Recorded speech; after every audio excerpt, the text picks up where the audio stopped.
Hello everyone out there. Good morning. It's about 4 a.m. here on the East Coast, April 15th, Wednesday, 2020. I just wanted to touch on the macro aspect of the market and touch on a little bit of micro in terms of more specifically like the labor market and job outlook and kind of the rippling effects of where we find ourselves right now. Just to take a look at the traditional markets with the Dow Jones. The Dow Jones Industrial Average is currently at 23,949 and 77 cents, which was an increase of 558.99 points and a percentage gain of 2.39%. And just curious out there, guys, too, do you think, because we're kind of at the low point there in March 23rd, about 18,573, and there has been since then, about 3 weeks later, an increase almost to about 24,000 where we find ourselves currently. Do you think this is legitimate sort of bull rally, or do you think it's what's known as a dead cat bounce? And I'll just pull up the definition for those that might not know what that is, but it's essentially just a temporary recovery after a substantial fall, and it could be caused by speculation, just by people covering their positions to try to basically cover their losses and then inflate the market and then sell off. So that's what a dead cat bounce is. So again, do you think this is legitimate, or do you think we're still not really facing the bottom yet? Do you think the bottom is yet to come? Now moving along to gold. A lot of people are putting their money, liquidating from the traditional markets and putting their money in gold and silver, so I figured I'd touch upon that. With the gold market right now, we're at $1,713, a decrease of about 15 points and percentage of about 0.89%. It's still fluctuating a little bit there. With silver, we have per ounce, or they call it troy ounce cost of 47 to 48 cents, decrease of 0.26, and a decreased percentage of 1.68%. Now moving along to crypto markets, we have Bitcoin. So with Bitcoin, we're looking at $6,898.72, increase of 0.43%. With Ethereum, or ETH, 159.58 cents, and that's an increase of 1.33%. And XRP, or Ripple, at about almost 19 cents, 0.1188, so almost 19 cents there, and also an increase there of 0.81%. Really, on the top 10, we're doing pretty well. Everything in the green except for Bitcoin Cash. Bitcoin Cash is at $223.80, down 0.35%, and then Bitcoin Satoshi's Vision at $189.96, with really no movement. It's just stagnant, no real increase, net increase or loss there.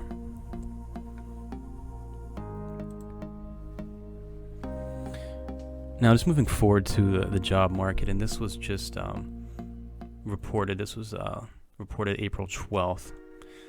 Disney World to furlough 43,000 union workers due to coronavirus shutdown, and this was written by Sarah Whitten and Spencer Kimball.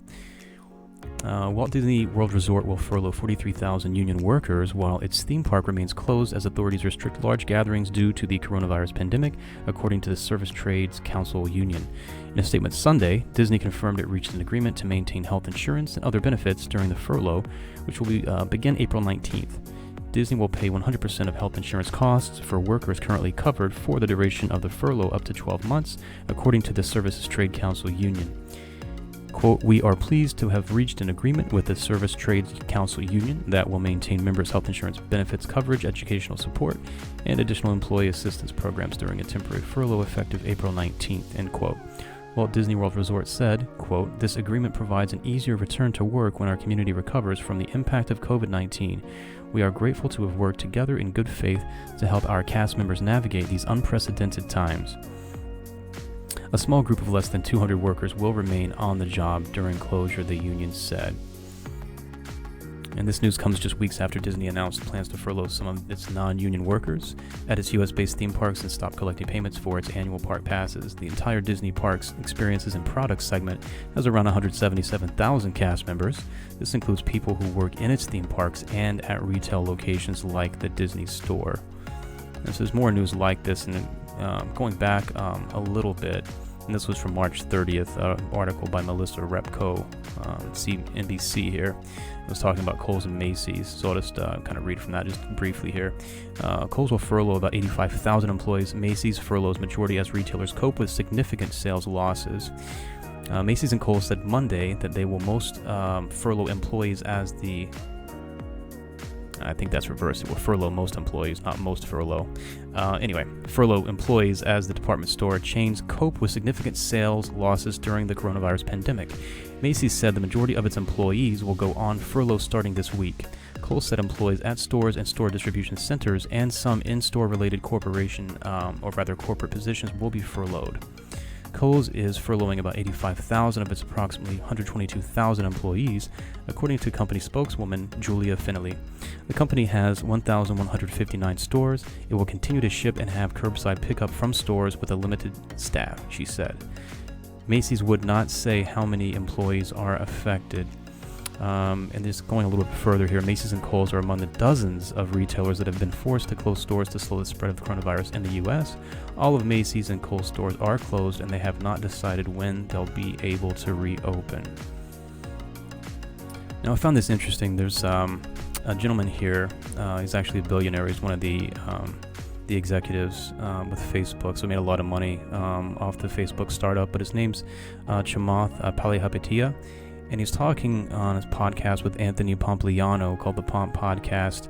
They touched on or covered a lot of different topics, but I thought it was really interesting here what he mentioned in terms of the rippling and kind of domino effects of these closures, because it's not just the retailers themselves, but it's all the vendors and companies that actually service them, that are connected to them, that are getting hit really hard and getting really hit heavily by this. So I just figured this was really worth playing this clip right here. So here he kind of touches upon that. Let's take a retail business, Macy's. Okay, well, what was Macy's spending money on? Well, they were spending money on people. They just furloughed 200,000. They spent money on physical plant. They're going to stop paying their rent. They spent money on point of sale software. That's going to go to zero. They spent money on merchandise. That's going to stop. And now you look at their customers. Well, the customers, the point of sale manufacturers, right? Let's look at those companies as an example. I think there's about $15 billion of public market cap in folks that sell POSs. POSs used to stand for point of sale. It may now stand for piece of shit. The entire category has gone to zero. The entire category. $15 billion of market cap has been eviscerated. Nobody's buying point of sale software or hardware or terminals, right? If you think about all the OPEX that those companies spent, $5-6 billion a year in running their businesses, they've stopped. So my point is that when you start to follow the trail of breadcrumbs for any company in any sector, what I am slowly realizing is that we're a very interconnected web of businesses, and that as much as you thought you were insulated from what's happening, I tend to think that what is going on is not a sector-based drawdown in leisure, hospitality, banking, and a couple of others, but there are implications for every single business. So why that's important is for a company to reset. I think you're going to start to hear the term zero-based budget a lot. So what is zero-based budgeting? Zero-based budgeting means you start with a clean sheet of paper and you say, well, this company is worth nothing. I have no revenue. Let me build it back up, bottoms up, line by line, excruciatingly line by line. And when you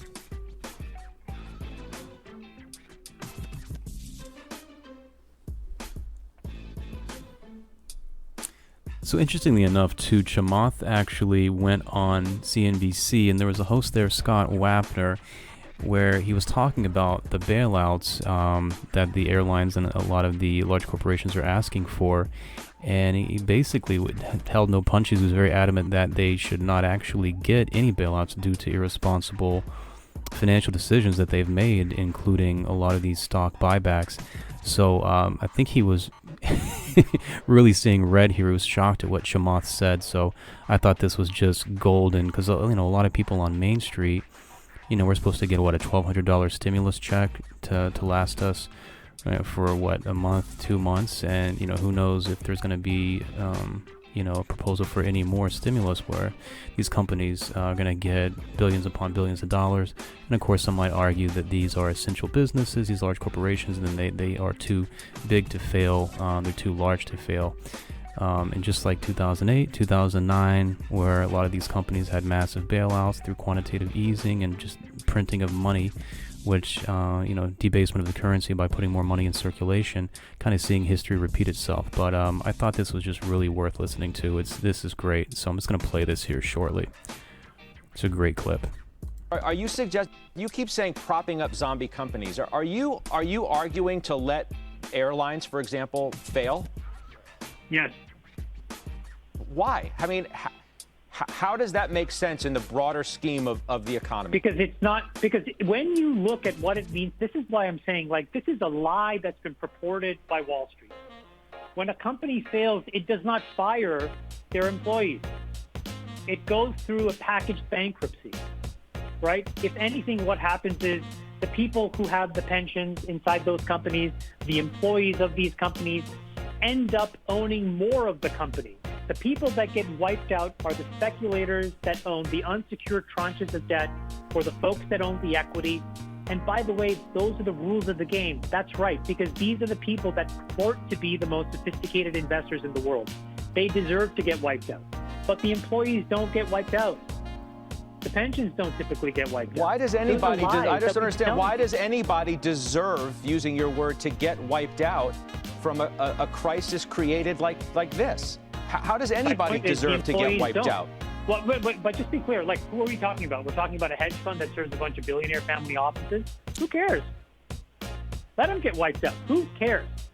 They don't get the summer in the Hamptons? Who cares? I mean, there are people. You don't think the employees? Hold on, Scott. You don't think the employees of these companies own stocks? I mean, own their stocks, own the company's stocks? You can look on Bloomberg and you can see what percentage of these companies are typically owned by. These things are owned by BlackRock. These things are owned by these huge, amorphous organizations. Ultimately, downstream, and the employee owns a few $100s or a few thousand dollars of shares. I just don't understand. This is like a natural disaster. And why does anybody deserve to get wiped out? Wouldn't that be immoral in and of itself? No, because what's happening right now is what I'll tell you is on Main Street today, people are getting wiped out. And right now, rich CEOs are not, boards that had horrible governance are not, hedge funds are not, people are. 6 million people just this week alone basically saying, holy mackerel, I don't know how I'm going to make my own expenses for the next few weeks, days, months. Wow, so that was probably not expected, I think, definitely from Scott Wapner to hear a billionaire say that. What do you guys think? Do you think that the bailouts are justified, or do you think it's, again, disproportionate as far as how much the companies are getting versus how much Main Street's getting in lieu of just the massive layoffs we're seeing in hospitality industries, travel industry, etc.? So, what are your thoughts? Leave a comment and let's kind of pick each other's brains and see what you think. So moving quickly along here, and this was days ago. But this just came out today. So here we go. Crippled airline industry to get $25 billion bailout. Part of it as loans. So and we saw it coming, much to maybe Chamath's dismay. But this is by Alan Rappaport and Niraj Chokshi. This was from April 14th. And this is from NewYorkTimes.com. Trump administration has reached an agreement in principle with major airlines over the terms of a $25 billion bailout to prop up an industry hobbled by the coronavirus pandemic.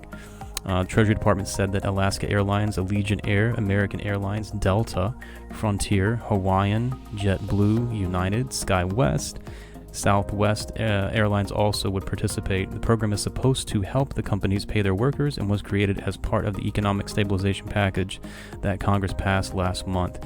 In recent days, the bailout negotiations became contentious over the Treasury's insistence that larger airlines repay at least some of the money back that they received. The two sides ultimately agreed that the government's support would be structured as part grant and part loan, and the Treasury would also receive warrants to buy stock in the companies. Quote, "This agreement will fully support airline industry workers, preserve the vital role airlines play in our economy, and protect taxpayers," end quote, President Trump said Tuesday at a White House news conference. Quote, "Our airlines now are in good shape and they will get over a very tough period of time that was not caused by them," end quote. In terms of how about our bailout, let's kind of look to that. So there's a USA Today article and talking about the stimulus for Main Street. So, and this was by Susan Tompour, USA Today again. When are you getting your coronavirus stimulus check? Here's a new way to find out. And I'm going to actually show this on my screen, how to access it too, here in just a couple minutes. Slowly but surely, taxpayers are telling their friends and posting on social media that they're seeing stimulus checks arrive in their bank accounts. And the Internal Revenue Service is expected to give you a new online tool as soon as Wednesday to get a better clue on when you'll see your economic impact payment via irs.gov/EIP. The IRS said the tool will let you go online to check the status of a payment, including the date it's scheduled to be deposited or mailed. Treasury Secretary Steven Mnuchin said in a news briefing Monday that Treasury is ahead of schedule in getting the money out and expects that more than 80 million people will receive their stimulus money by Wednesday. The U.S. Department of Treasury expects that a, quote, large majority of eligible Americans will receive economic impact payments within the next 2 weeks, end quote. And it goes further along here. If you do not see the money in your bank account by then, Mnuchin said you can go to irs.gov to see, quote, get my payment, end quote. If you filed a 2018 or 2019 tax return and did not receive a stimulus payment, he said make sure to have your tax return information available to use at the Get My Payment tool later this week. Now, I went to the IRS website, and let me just, I'm actually going to go home and direct you how to access it because it's not entirely accurate what he said. It is and it's not.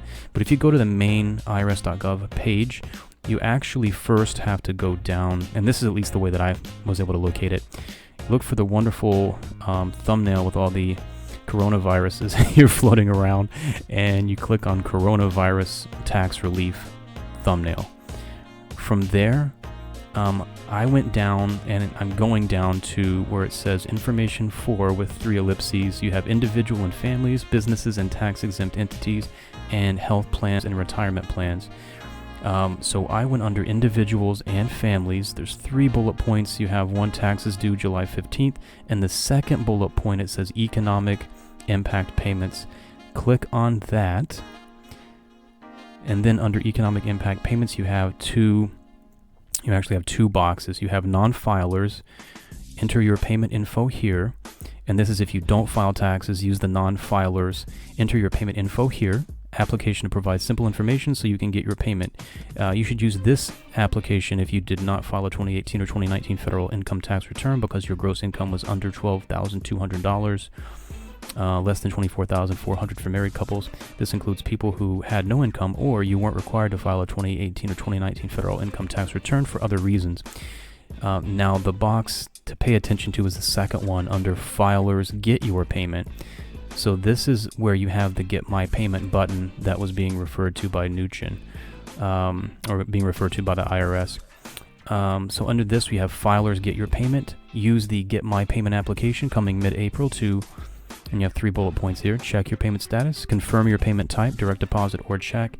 Third bullet point, enter your bank account information for direct deposit if we don't have your direct deposit information and we haven't sent your payment yet.